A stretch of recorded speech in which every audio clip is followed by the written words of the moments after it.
বলছি মনা, এই শাড়িটা একটু পাশের বাড়ি কাকিমাকে দিয়ে আয় তো, নতুন শাড়ি তো, ফলস পার করতে হবে, আর কত হয় জেনে আসিস, ঠিক আছে? এই নে।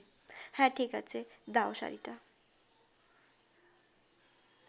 বলছি কাকিমা। ও হ্যাঁ রে মনা, কি হয়েছে বল, আর বাইরে দাঁড়িয়ে আছিস কেন? আয় ঘরে, আয় ঘরে এসে বস। বলছি মা পাঠিয়েছে এই শাড়িটা, ওই যে কি ফলস পার হয় না, সেটাই করে দিতে, তুমি একটু করে দিও না। এই নাও। আচ্ছা, এই শাড়িটার ফলস পার করতে হবে, ভারী সুন্দর বেশ শাড়িটা। আরে ঘরে বস না। আহা, না গো কাকিমা, বাড়িতে অনেক কাজ আছে, মা নয়তো গেলে বকবে। তোর মা কিচ্ছু বলবে না, জানে যে তুই আমার বাড়িতে এসেছিস। আয় ঘরে বস, আয় আয়। আচ্ছা ঠিক আছে, তুমি যখন এতবার করেই বলছো, 5 মিনিট তোমার বাড়ি থেকে বসে যাই। উফ বাবা, বাড়িতে গিয়ে অনেক কাজ বাজ আছে। বাহ, এদের ঘরটা তো বেশ ভালোই সাজানো। হুম। উফ বাবা।